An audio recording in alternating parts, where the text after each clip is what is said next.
Depuis l'émergence de la radio en Côte d'Ivoire en 1951 jusqu'à aujourd'hui, la Côte d'Ivoire compte 222 radios. Des radios qui s'intéressent au service public, à l'institutionnel, au commercial.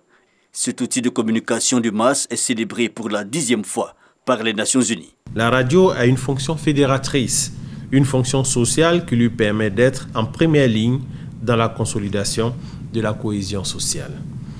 Plus que tout autre média, la radio joue un rôle très important au niveau de l'animation locale et parvient, par sa proximité des populations, à faire vivre un audiovisuel décentralisé. À l'occasion de la Journée mondiale de la radio 2021, l'UNESCO invite les radios à mettre l'accent sur 3 sous-thèmes.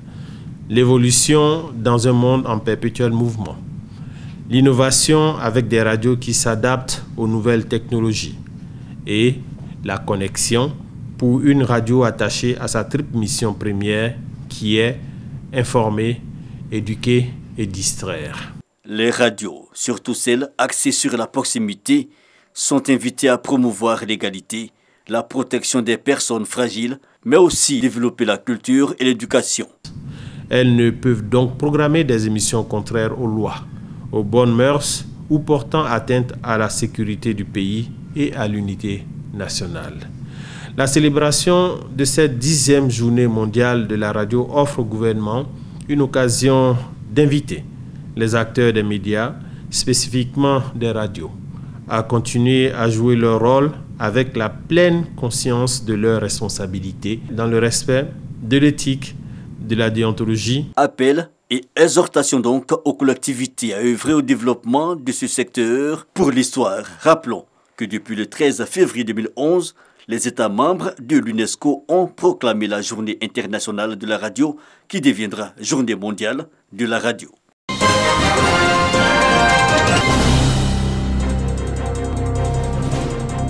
Ils sont au nombre de 13 auditeurs, issus des filières sucrières, cacaoyères et évéicoles qui reçoivent leur diplôme de fin de formation en management des organisations professionnelles agricoles, OPA. Formation qui vient apporter une plus-value au personnel de ces organisations, souvent recrutés sur le tas. Cette formation vraiment nous a appris beaucoup. Comment est-ce que les sociétés coopératives doivent être organisées, comment est-ce que les différentes parties de ces sociétés doivent fonctionner. Je pense que ça a été pour moi un bagage de plus, une connaissance de plus. Nous allons bien monnayer cette formation, tout ce savoir, lorsque nous serons assis dans nos structures respectives.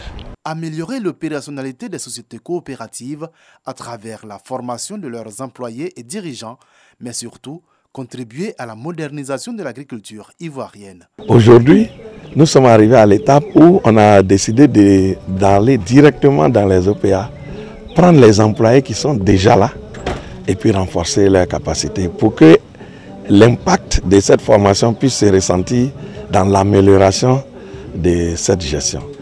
C'est en 2010 que ces formations ont été initiées au centre de formation de Bingerville. 135 auditeurs y ont été formés et ces 13 derniers constituent la toute première promotion en management des organisations professionnelles agricoles.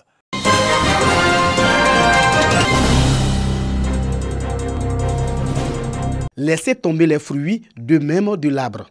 Ramassez tous les 2 jours les fruits. Séparez le même jour les noix des pommes à l'aide d'une ficelle. Séchez les noix brutes sur des claies. Des bonnes pratiques pré-récolte, récolte et post-récolte pour garantir la qualité de la noix de cajou. Ces bonnes pratiques au centre de la formation des producteurs de la région du Hambol.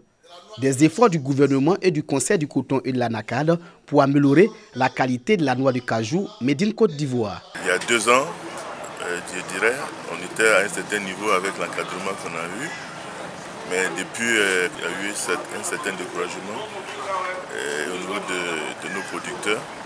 Donc cette journée-là, justement, concourt à ce qu'on remobilise tout ce qui avait été fait pour que ces bonnes pratiques-là reviennent au niveau de nos producteurs. Venus des 3 départements de la région, les producteurs ont été appelés à mettre en pratique toutes ces techniques. La qualité est désormais l'affaire de tous les acteurs de la filière. On a gagné la bataille de la quantité. Maintenant, la bataille qui reste à mener, c'est la bataille de la qualité. sensibiliser au niveau national tous les acteurs, c'est-à-dire les producteurs, les pisteurs, les acheteurs, les transformateurs, les exportateurs et même les transporteurs pour dire qu'il y a intérêt à préserver la qualité de noix de cajou origine Côte d'Ivoire. Les producteurs présents se sont engagés à être des formateurs auprès de ceux restés dans les villages. La formation est bonne et on a constaté qu'il faut suivre les conseils de l'ANADER qui est tenu à nous former.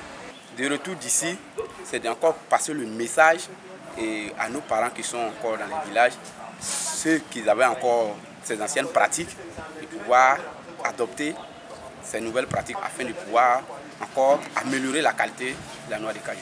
Avec plus de 850 000 tonnes produites en 2020, la Côte d'Ivoire est le premier producteur mondial de la NACAD. La région du Yambol est la deuxième zone de production avec environ 100 000 tonnes la campagne dernière.